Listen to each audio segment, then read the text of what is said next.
through this. And again, this was just an example of the improvement. That was actually, one of these this was her, again, it was just a measure of the intensity of her voices. She was rating her voices, say here, at 10 out of 10. It improved dramatically by the end of treatment. Sort of came back a couple of months later, improved again, and so on and so forth. And this just shows you what we're actually doing in the brain.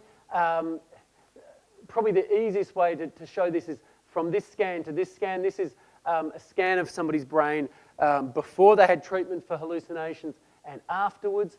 And what we're actually seeing in the changes here is a substantial reduction in some of the excessive activity that's going on in the brain. And we actually get a much more normal looking brain pattern when, on someone's brain scan after they've had a successful course of treatment for their voices. Go ahead. So this is still something that needs a fair bit more research. We need to try to work out a good way to kind of integrate this into patients' treatment. We're not sure whether if we treat on both sides of the brain, we might get better responses on one side. And there may be other ways that we can sort of target the treatment. At the moment, we put the coil pretty much on the same place in everybody. But if we were able to, say, for example, place every patient in a brain scanner and work out exactly where the voices were coming from, we might be able to actually target much more specifically and improve the sort of responses we get with this sort of treatment. The last thing I want to talk about, just as a different example of the sorts of treatments that we're trying to investigate, is a thing called transcranial direct current stimulation. This was an idea that was actually dreamed up back in the 1950s. It was particularly researched in Russia and some of the Eastern Bloc countries at the time, a little bit in the West, but then kind of as new as sort of the modern era of psychotropic drugs came along, really got forgotten. And it took some hard-working German scientists about 10 years ago to kind of reinvent the technique, discover it. They kind of worked out what was safe and what wasn't safe, and came up with something that was able to be potentially used in treatment trials.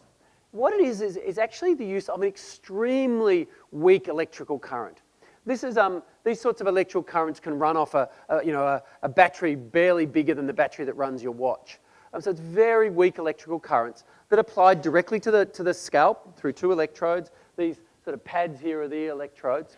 Just skip ahead one, and you can see here the machine connects it to these electrodes. This is the machine we use because it's kind of set up fairly nicely. It cost us a couple of $1,000s to buy, but you can actually, someone with a little bit of electronic expertise could probably build one of these in their backyard. We've found manufacturers overseas who sell devices capable of producing these electrical currents for $150. It's a really basic technology, which is kind of important, as I'll mention in a minute.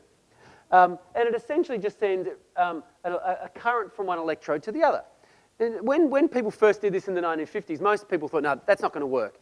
It's just the current's way too weak to get into the brain. Most of it probably just goes across the scalp. It's all placebo.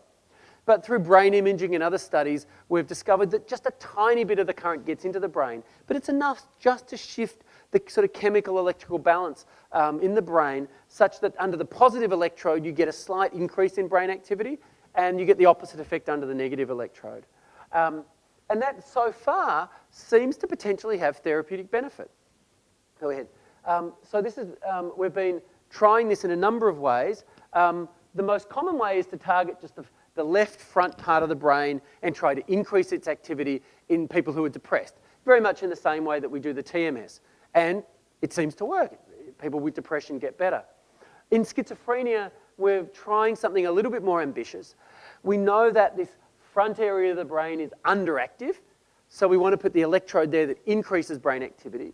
And we know this area that we just talked about a few minutes ago back, involved in speech processing, seems to be overactive. So we think if we can put the other electrode there, we can kind of get we can get a sort of bimodal treatment. We can treat both the positive symptoms, the voices, and the negative symptoms, the lack of energy and drive, at the same time with the one sort of treatment.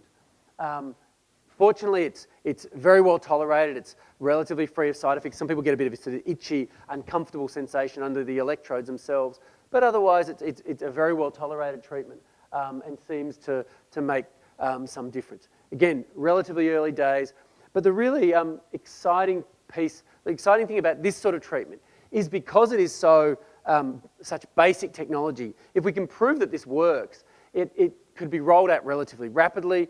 It would be the one sort of modern neuroscience treatment that would actually have widespread application around the world. This technology could be used in the third world where there are lots of countries that can't afford any of the drugs that we use. They're certainly not going to be able to afford TMS machines or ECT machines, but this sort of thing could be run off a car battery or really basic equipment, so potentially offers a treatment for psychiatric illnesses in the third world and really everywhere around the world.